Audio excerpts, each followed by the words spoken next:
لکھنے کو میسر نہیں کچھ، ڈوب گئے الفاظ گہرائی میں۔ کسی پر بھروسہ کرنا اچھا ہے، لیکن نہ کرنا اور زیادہ اچھا ہے۔ کاش لوگ دوسرے لوگوں کی زندگیوں اور دلوں کو اتنا ہی چھوتے جتنا وہ موبائل کی سکرینوں کو چھوتے ہیں۔ انسان کتنا بھی بڑا ہو جائے، لیکن اپنے پسندیدہ شخص کے لیے جذبات بچوں جیسے ہی رکھتا ہے۔ اگر کسی شادی پہ جائیں تو یہ مت کہیں کھانا بیکار تھا، لڑکی کا زیور کم تھا، دلہن کے کپڑے کسی سستے ڈیزائنر کے لگتے ہیں، وغیرہ وغیرہ۔ یہ مت بھولیں کہ لڑکی کے والدین نے اپنی بہت سی نیندیں حرام کیں اور اپنی ایک ایک پائی بچائی ہوئی دولت شادی پر لگا دی۔ کردار سے بنائیں معیار زندگی، ماحول سے حیات کا سودا نہ کیجیے۔ پریشانیاں آپ کو یہ سکھائیں گی کہ پاس صرف خدا ہے۔ بعض اوقات ہم پوری طرح مخلص ہو کر بھی کسی کی نظروں میں بیکار ہی ہوتے ہیں۔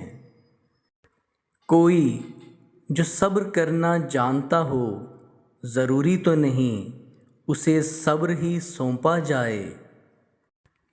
کسی کو اللہ پاک نے شکل زیادہ اچھی دی ہے اور کسی کو دولت۔ ہر شے میں اللہ پاک کی تقسیم مختلف ہے، لیکن وقت ہر ایک کو برابر کا ملتا ہے۔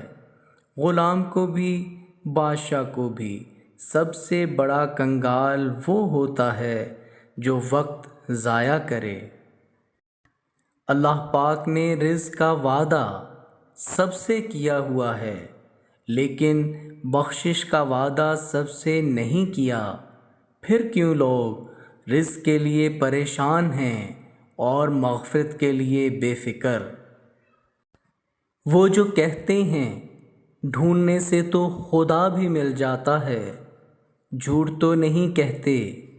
ہم آنکھ سے اوجھل ہوتے ہیں اس ہی گمان میں کوئی ڈھونڈ لے ہمیں، پھر کسی کو مل جانے کی تمنا میں یا کسی کے مل جانے کی خواہش میں ایسا کھو جاتے ہیں کہ خود کو بھی ڈھونڈنے سے نہیں ملتے۔ ہمیشہ دوسروں کے ساتھ دکھ کے ساتھی بنیں، کیونکہ سکھ میں تو بہت لوگ ساتھ دیتے ہیں، لیکن دکھ میں آپ کی ذات سب کے لیے تپتی دھوپ میں چھاؤں بن جائے گی۔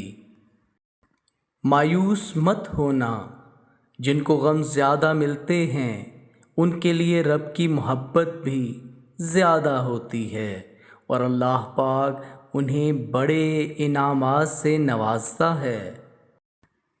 زندگی میں ہمیشہ وہ لوگ پرسکون رہتے ہیں جو پوری نہ ہونے والی خواہشات سے زیادہ ان نعمتوں پر شکر کرتے ہیں جو انہیں پروردگار نے عطا کی ہیں۔ رب کی محبت کے علاوہ ہر محبت کو زوال ہے۔ اپنے دل کو اتنا مضبوط بنا لو کہ اندر کوہرام بھی مچا ہو تو کسی کو خبر ہی نہ ہو۔ غلطیاں بھی ہوں گی، غلط بھی سمجھا جائے گا، یہ زندگی ہے۔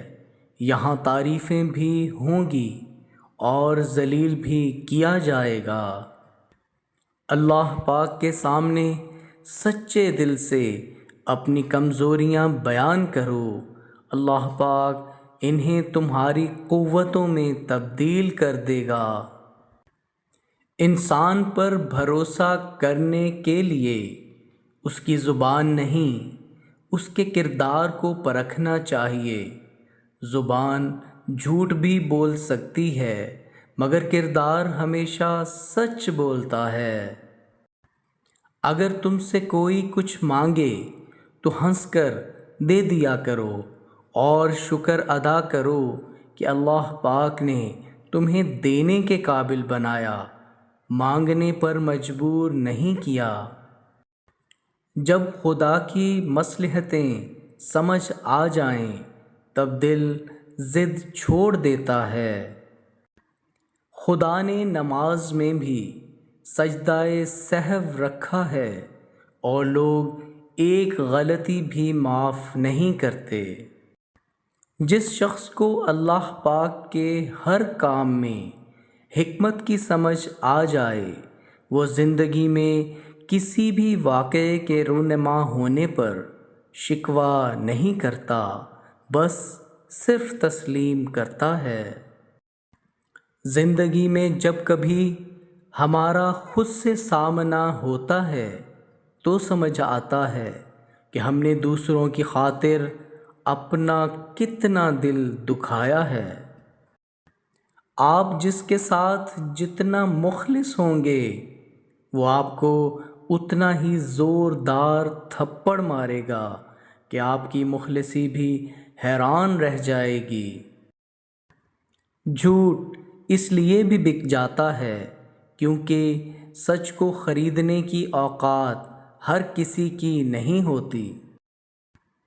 تمہارے نفس کی بہتری کے لیے اتنا کافی ہے کہ تم ان چیزوں سے دور ہو جاؤ جو تمہیں دوسروں میں ناپسند ہیں۔ کھانا کھانے کے فوراً بعد اگر آپ کو نیند آنے لگے تو یہ اس بات کی علامت ہے کہ آپ کے ذہن کو سکون کی ضرورت ہے، اس لیے کچھ وقت خود کے لیے بھی نکالیں، کام تو کبھی بھی ختم نہیں ہوتے ہیں۔ جس گھر میں 4 چیزیں داخل ہو جائیں وہ گھر برباد ہو جاتا ہے۔ نمبر 1 جھوٹ، نمبر 2 شراب، نمبر 3 خیانت، نمبر 4 چوری۔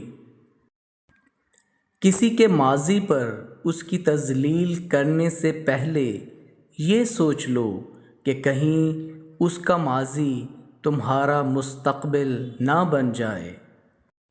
شخصیت میں عاجزی نہ ہو تو معلومات میں اضافہ علم کو نہیں بلکہ تکبر کو جنم دیتا ہے۔